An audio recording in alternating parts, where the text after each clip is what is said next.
विनायक चतुर्थी की पौराणिक कथा। श्री गणेश चतुर्थी व्रत की पौराणिक कथा के अनुसार एक बार भगवान शिव तथा माता पार्वती नर्मदा नदी के किनारे बैठे थे। वहां माता पार्वती ने भगवान शिव से समय व्यतीत करने के लिए चौपड़ खेलने को कहा।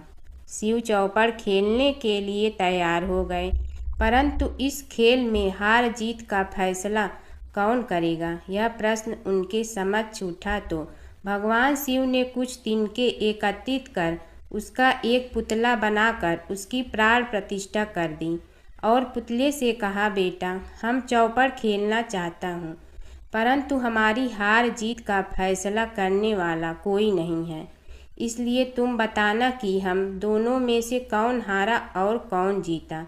उसके बाद भगवान शिव और माता पार्वती का चौपड़ खेलना शुरू हो गया।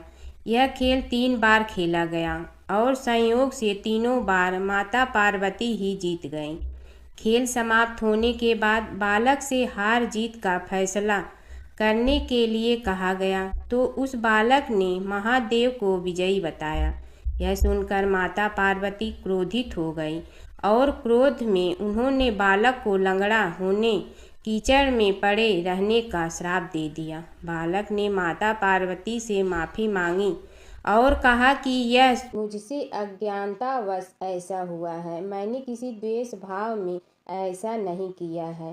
बालक द्वारा क्षमा मांगने पर माता ने कहा, यहाँ गणेश पूजन के लिए नाग कन्याएं आएंगी, उनके कहे अनुसार तुम गणेश व्रत करो, ऐसा करने से तुम मुझे प्राप्त करोगे।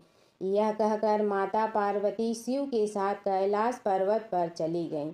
1 वर्ष के बाद उस स्थान पर नाग कन्याएं आईं। तब नाग कन्याओं से श्री गणेश के व्रत की विधि मालूम करने पर उस बालक ने 21 दिन लगातार गणेश जी का व्रत किया।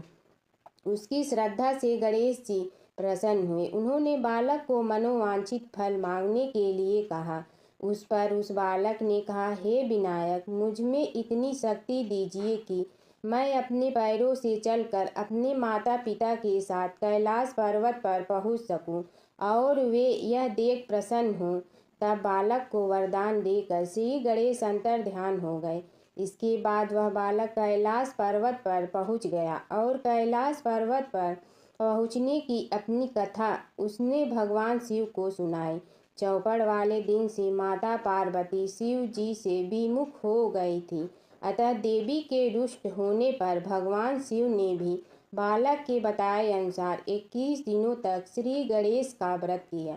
इस व्रत के प्रभाव से माता पार्वती के मन से भगवान शिव के लिए जो नाराजगी थी वह समाप्त हो गई। तब यह व्रत विधि भगवान शंकर ने माता पार्वती को बताई।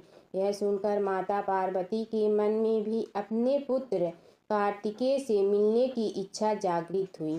तब माता पार्वती ने भी 21 दिन तक श्री गणेश का व्रत किया तथा दूर्वा फूल और लड्डुओं से गणेश जी का पूजन अर्चन किया। व्रत के 21वें दिन कार्तिकेय स्वयं माता पार्वती जी से आ मिले। उस दिन से श्री गणेश चतुर्थी का यह व्रत समस्त मनोकामनाओं की पूर्ति करने वाला व्रत माना जाता है। इस व्रत को करने से मनुष्य के सारे कष्ट दूर होकर मनुष्य को समस्त दुख सुख सुविधाएं प्राप्त होती हैं। पौराणिक कथा के अनुसार एक बार माता पार्वती ने अपने शरीर पर लगी हल्दी उतारकर एक बालक का पुतला बनाया और दिव्य शक्तियों से उसमें प्राण डाल दिए। माता पार्वती ने उस बालक का नाम विनायक रखा। इसके बाद माता पार्वती जब स्नान के लिए जाने लगी तो उन्होंने विनायक से कहा कि तुम द्वार पर बैठो और किसी को अंदर मत आने देना। भगवान गणेश ने माता की आज्ञा का पालन करते हुए किसी को अंदर नहीं जाने दिया। भगवान शिव को भी गणेश जी ने माँ पार्वती के कहने पर बाहर ही रोक दिया, जिससे भगवान शिव क्रोधित हो गए। भोलेनाथ को यह नहीं पता था कि गणेश जी कौन हैं और उन्होंने अपने त्रिशूल से उनका सिर धड़ से अलग कर दिया। यह देखकर माँ पार्वती रोने लगती हैं और बहुत क्रोधित हो जाती हैं। माँ पार्वती भगवान शिव को गणेश जी को फिर से जीवित करने को कहती हैं। भगवान शिव अपने गणों से कहते हैं कि जाओ और उत्तर दिशा में जो सबसे पहले सिर दिखे उसे लेकर आओ। जब शिव गण सिर लेने जाते हैं तो उन्हें उत्तर दिशा में सबसे पहले इंद्र का हाथी ऐरावत मिलता है और वो उसका सिर ले जाते हैं। इसके बाद भगवान शिव अपने पुत्र गणेश जी को हाथी का सिर लगाकर जीवित कर देते हैं। कूर्म पुराण के अनुसार गजासुर नामक एक राक्षस भोलेनाथ का बहुत बड़ा भक्त था और दिन रात उन्हें प्रसन्न करने के लिए आराधना में लीन रहना। गजासुर राक्षस से जुड़ी कथा। कूर्म पुराण के अनुसार गजासुर नामक एक राक्षस भोलेनाथ का बहुत बड़ा भक्त था और दिन रात उन्हें प्रसन्न करने के लिए आराधना में लीन रहता था। उसका जन्म गज और असुर के संयोग से हुआ था और मुख भी गज के समान था। उसकी भक्ति को देख भगवान शिव प्रसन्न हो गए और उससे वरदान मांगने को कहा। गजासुर राक्षस ने वरदान में प्रभु को उसके पेट में ही निवास करने को कहा। इस वरदान को पूरा करने के लिए शिव जी गजासुर के पेट में समा गए। जब भोलेनाथ को माँ पार्वती खोजने लगी तो वो कहीं नहीं मिले।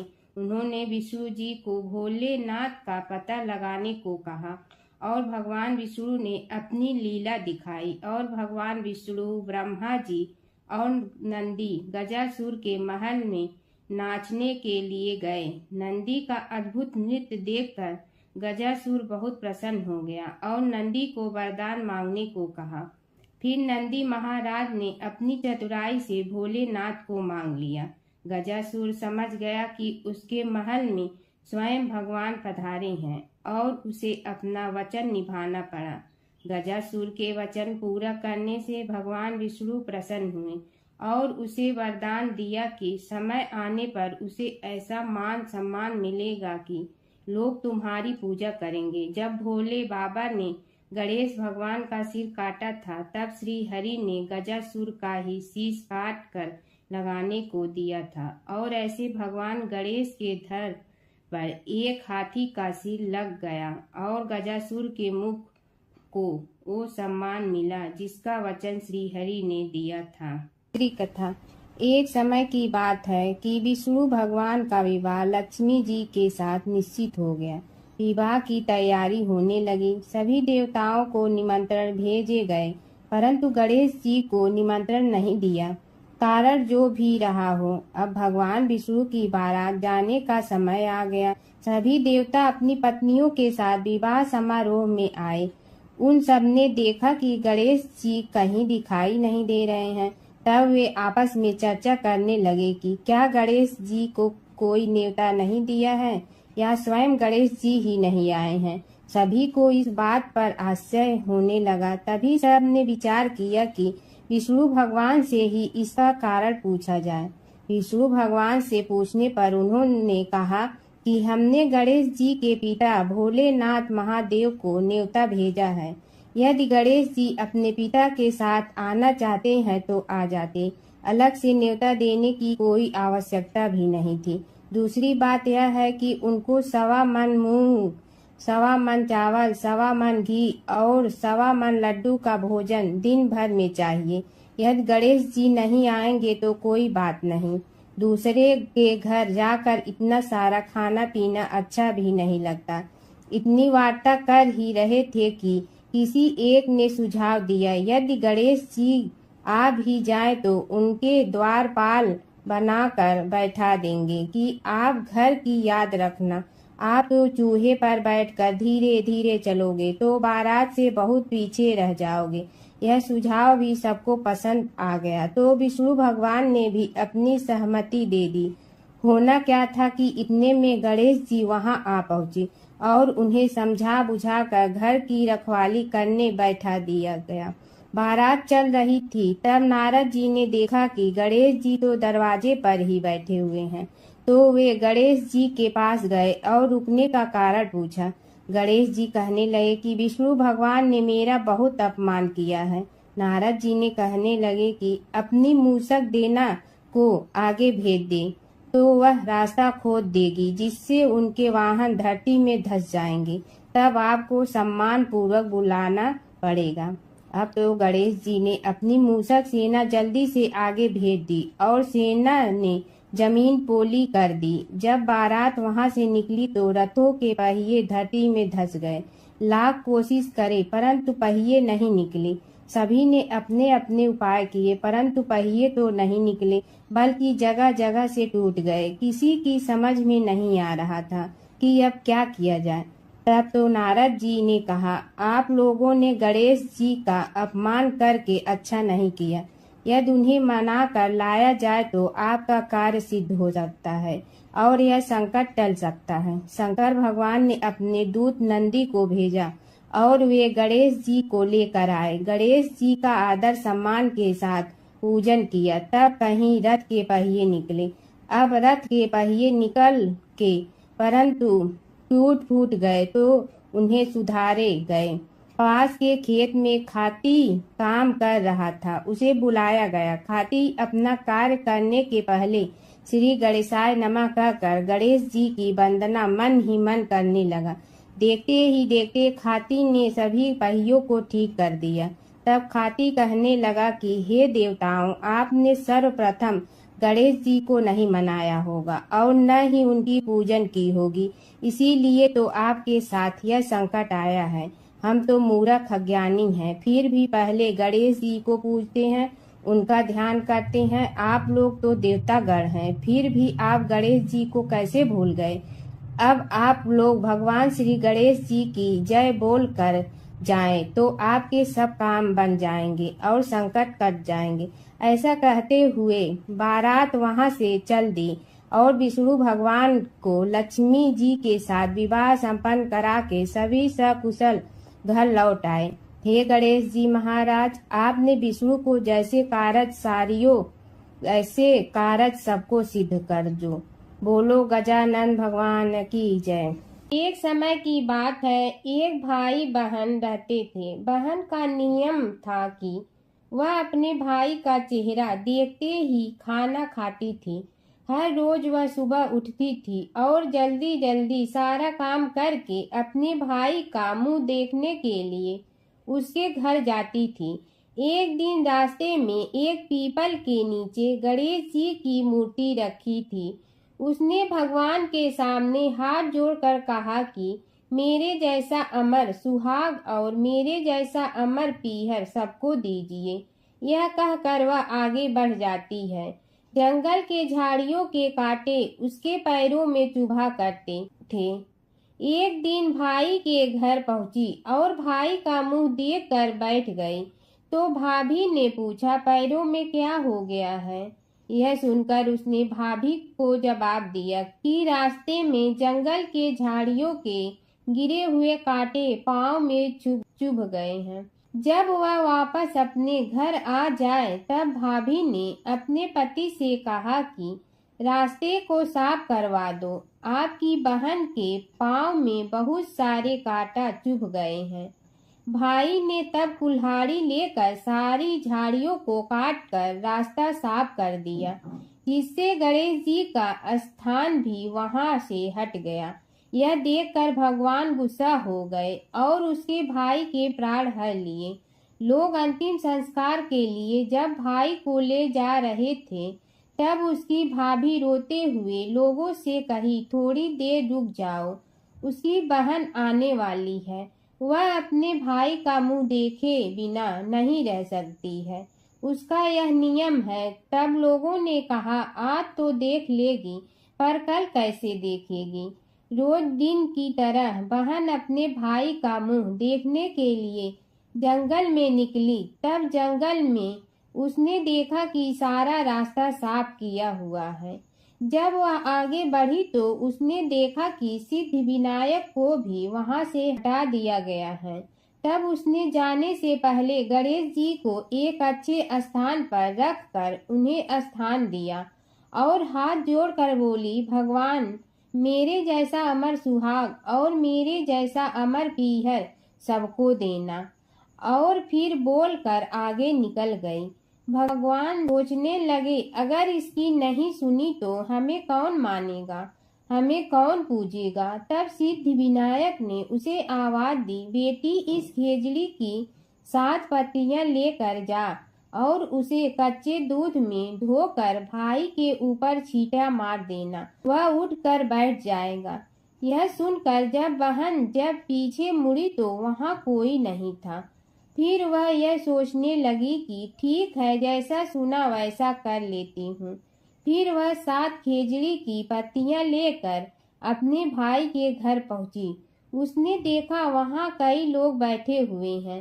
भाभी बैठी रो रही है और भाई की लाश रखी है। तब उसने पत्तियों को बताए हुए नियम के तहत भाई के ऊपर इस्तेमाल किया।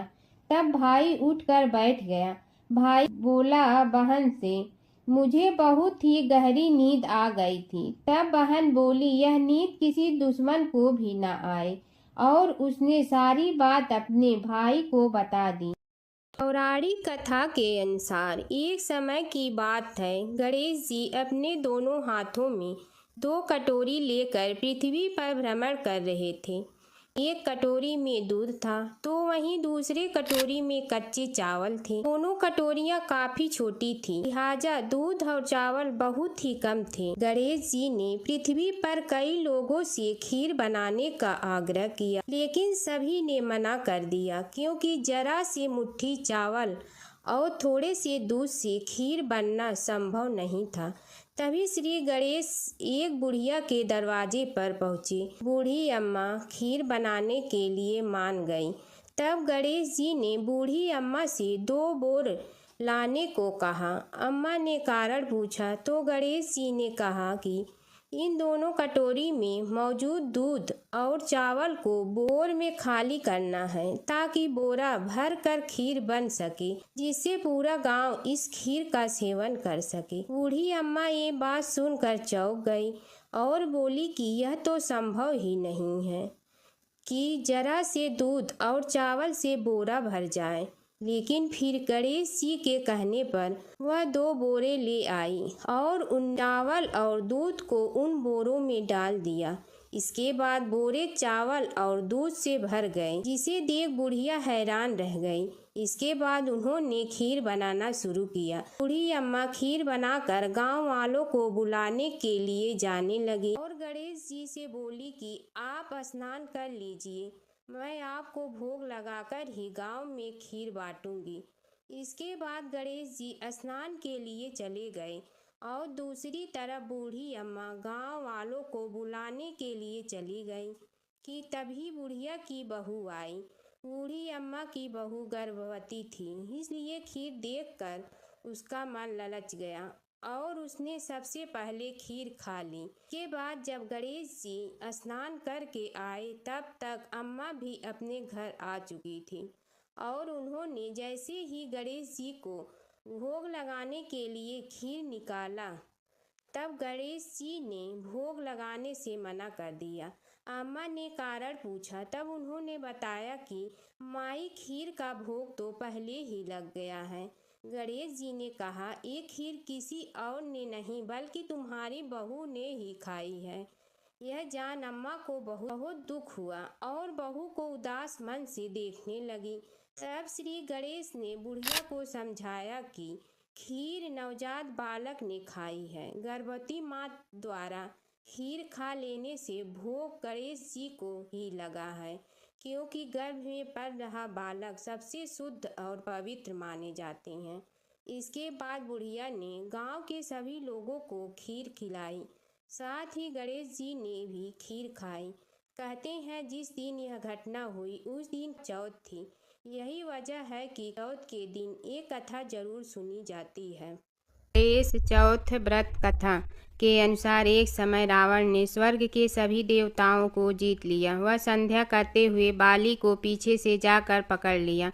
वानर राज बाली रावण को अपनी बगल काख में दबाकर किष्किंधा नगरी ले आए और अपने पुत्र अंगद को खेलने के लिए खिलौने दे दिया। अंगद रावण को खिलौने समझकर रस्सी से बांध कर इधर उधर घुमाते थे। इससे रावण को बहुत कष्ट और दुख होता है। एक दिन रावण ने दुखी मन से अपने पितामह पुलस्त्य जी को याद किया। रावण की यह दशा देखकर पुलस्त्य जी ने विचारा कि रावण की यह दशा क्यों हुई। उन्होंने मन ही मन सोचा, अभिमान हो जाने पर देव, मनुष्य व असुर सभी की यही गति होती है। पुलस्त्य ऋषि ने रावण से पूछा कि तुमने मुझे क्यों याद किया। रावण बोला, पितामह, मैं बहुत दुखी हूँ। ये नगरवासी मुझे धिक्कारते हैं और अब ही आप मेरी रक्षा करें। रावण की बात सुनकर पुलस्त्य जी बोले, रावण, तुम डरो नहीं, तुम इस बंधन से जल्द ही मुक्त हो जाओगे। तुम विघ्न विनाशक श्री गणेश जी का व्रत करो। पूर्व काल में विकटासुर की हत्या से छुटकारा पाने के लिए इंद्रदेव ने भी इस व्रत को किया था, इसीलिए तुम भी इस व्रत को करो। तब पिता की आज्ञा अनुसार रावण ने भक्ति पूर्वक इस व्रत को किया और बंधन रहित हो अपने राज्य को पुनः प्राप्त किया। मान्यता अनुसार जो पर इस व्रत को श्रद्धा पूर्वक करता है उसे सफलता अवश्य प्राप्त होती है। दूसरी कथा। एक बुढ़िया थी, वह बहुत ही गरीब और दृष्टिहीन थी। उसके एक बेटा और बहू थे। वह बुढ़िया सदैव गणेश जी की पूजा किया करती थी। एक दिन गणेश जी प्रकट होकर उस बुढ़िया से बोले, बुढ़िया माँ, तू जो चाहे सो मांग ले। बुढ़िया बोली, मुझसे तो मांगना नहीं आता, कैसे और क्या मांगूं। तब गणेश जी बोले, अपने बहू बेटे से पूछ कर मांग ले। तब बुढ़िया ने अपने बेटे से कहा, गणेश जी कहते हैं तू कुछ मांग ले, बता मैं क्या मांगूं। पुत्र ने कहा, माँ तू धन मांग ले। बहू से पूछा तो बहू ने कहा, नाती मांग ले। तब बुढ़िया ने सोचा कि ये तो अपने अपने मतलब की बात कह रहे हैं। अतः उस बुढ़िया ने पड़ोसियों से पूछा तो उन्होंने कहा, बुढ़िया तू तो थोड़े दिन जिएगी, क्यों तू धन मांगे और क्यों नाती मांगे। तू तो अपनी आंखों की रोशनी मांग ले, जिससे तेरी जिंदगी आराम से कट जाए। इस पर बुढ़िया बोली, यदि आप प्रसन्न है तो मुझे 9 करोड़ की माया दे, निरोगी काया दे, अमर सुहाग दे, आंखों की रोशनी दे, नाती दे, पोता दे और सब परिवार को सुख दे और अंत में मोक्ष दे। यह सुनकर तब गणेश जी बोले, बुढ़िया माँ, तुमने तो हमें ठग लिया। फिर भी जो तूने मांगा है वचन के अनुसार सब तुझे मिलेगा। और यह कहकर गणेश जी अंतर्ध्यान हो गए। उधर बुढ़िया माँ ने जो कुछ मांगा वह सब कुछ मिल गया। हे गणेश जी महाराज, जैसे तुमने उस बुढ़िया माँ को सब कुछ दिया वैसे ही सबको देना। एक बार भगवान गणेश बाल रूप में चुटकी भर चावल और चम्मच में दूध लेकर पृथ्वी लोक में निकले। वे सबको अपनी खीर बनाने को कहे जा रहे थे, लेकिन सबने उनकी बात पर ध्यान नहीं दिया। इसी दौरान एक गरीब बुढ़िया उनकी खीर बनाने के लिए तैयार हो गई और उसने चूल्हे पर एक भिगोना रख दिया। इस पर गणेश जी ने घर का सब से बड़ा बर्तन चूल्हे पर चढ़ाने को कहा। बुढ़िया ने बाल लीला समझते हुए घर का बड़ा भगोना उस पर चढ़ा दिया। गणेश जी के दिए चावल और दूध बढ़ गए और पूरा भगोना उससे भर गया। इसी बीच गणेश जी वहाँ से चले गए और बोले, अम्मा जब खीर बन जाए तो बुला लेना। पीछे से बुढ़िया के बेटे की बहू ने भी चुपके से एक कटोरा खीर खाने के एक कटोरा खीर छिपा दी। अब जब खीर तैयार हो गई तो बुढ़िया माई ने आवाज़ लगाई, आजा रे गणेश खीर खा ले। बोली, आजा रे गणेशिया खीर खा ले। तभी गणेश जी वहाँ पहुँच गए और बोले कि मैं तो खीर पहले ही खा लिया। तब बुढ़िया ने पूछा कि कब खाई, तो वो बोले कि जब तेरी बहू ने खाई तभी मेरा पेट भर गया। बुढ़िया ने इस पर माफ़ी मांगी। इसके बाद जब बुढ़िया ने बाकी बची खीर के उपयोग के बारे में पूछा तो गणेश जी ने उसे नगर में बांटने को कहा और जो बचे उससे अपने घर में जमीन के नीचे दबा दे। अगले दिन जब बुढ़िया उठी तो उसे अपनी झोपड़ी महल में बदली हुई और खीर के बर्तन सोने जवाहरों से भरे मिले। गणेश जी की कृपा जानकर बुढ़िया काफ़ी प्रसन्न हो गई। हे गणेश भगवान जी महाराज जी, आपने जैसा फल बुढ़िया को दिया वैसा सबको देना। जय गणेश जय गणेश जय गणेश देवा, जय गणेश जय गणेश जय गणेश देवा। माता जकी पार्वती पिता महादेवा, माता जकी पार्वती पिता महादेवा।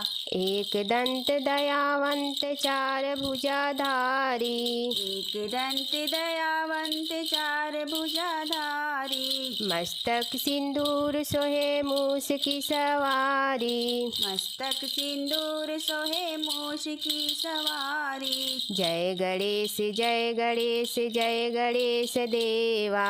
जय गणेश जय गणेश जय गणेश देवा। माता जकी पार्वती पिता महादेवा। माता जकी पार्वती पिता महादेवा। अंधन को आँख देत कोढ़िन को काया। अंधन को आँख देत कोढ़िन को काया। बाझन को पुत्र देत निर्धन को माया। बाजन को पुत्र देत निर्धन को माया। जय गणेश जय गणेश जय गणेश देवा। जय गणेश जय गणेश जय गणेश देवा। माता जकी पार्वती पिता महादेवा।